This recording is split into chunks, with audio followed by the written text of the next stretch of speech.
Tuesday, December 10th, 1942. Dear Kitty, Mr. Van Dant used to be in the meat and sausage and spice business. It was because of this knowledge and trade that he would be taken on Daddy's business. Now he's showing his sausage side of him, which for us is by no means disagreeable. We had ordered a lot of meat, under the counter of course, for preserving, in case we could come upon hard times. It was fun to watch the first weigh of pieces of meat go through the miser, who 2 to 3 times, and then all the accompanying ingredients were mixed with the minced meat, and then the intestines were filled by the meat of the spout in to make the sausage. We fried the sausage meat and we ate it with sauerkraut and supper for evening. By the Genderland sausages had to be thoroughly dried first, so we hung them over a stick and tied the ceiling with the string. Everyone who came into the room began to laugh because they caught a glimpse of rows of sausages on the show. They looked terribly funny. The room was a glorious mess. Mr. Van Dant was wearing one of his wife's aprons swathed around his subtle person. He looked fatter than he is, and was business with the meat. His hands were smothered in blood, red face, and soiled apron. Made him look like a butcher. Mrs. Van Dant was trying to do everything at once, learning Dutch from a book, stirring soup, watching the meat being done, sighing and complaining about an injured rib that had happened so utterly ladies, and do such idiotic exercises to reduce their large behinds. Cecil had an inflammation in one eye, and is bathing in camel oil tea in the fire. Tim, who was sitting on the chair in the beam of sunlight that shone through the window, kept being pushed from one side to the other.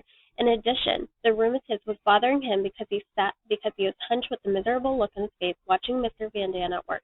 He looked exactly like some shriveled old man with old people's home. Peter doing acrobats around the room with his cat. Mummy and Margaret and I were peeling potatoes, and of course we were all doing the same with something wrong because we were so busy watching Mr. Van Dant. Cecil had opened his dental practice for the fun of it, and I must tell you about the first patient. Mummy was ironing, and Mrs. Van Dant was the first to face the ordeal, and went to the chair in the middle of the room. Cecil began to unpack the case in an awfully important way. Asked for someone to do cologne and disinfect the Vaseline and take place of the wax. He looked at Mrs. Van Dant's mouth and found 2 teeth which were touched and made her crumble upon as if they were going to pass out. At her incoherent cry, after a lengthy examination in Mrs. Van Dant's case lasted the actual fact, not more than 2 minutes, Cecil had scraped around the holes, but no fear of out of the question. The patient flung around his arms and wildly in direction, until one point Cecil let go of the scraper that remained stuck in Miss Van Dant's tooth. Then the fat was really on fire. She cried as far as it was impossible in the instrument one's mouth. She tried to pull the thing out of her mouth, and only succeeded in pushing it further. Mr. Dessel stood with his hands against his head, calmly watching the little comedy. The rest of the audience lost control and roared with laughter. It was rotten of us, because I am one quite sure that screamed even louder. After much turning and kicking and calling out, she said it got the instrument free, and at last Mr. Dessel went on with his work as if nothing happened. This he did so quietly, and Miss Van Dant didn't have time to start with fresh ticks. He'd never do as much in help in life before. To assistance, the pretty useful Van Dant and I performed our duties well. The whole scene looked like a picture of the Middle Ages, entitled A Quack at Work.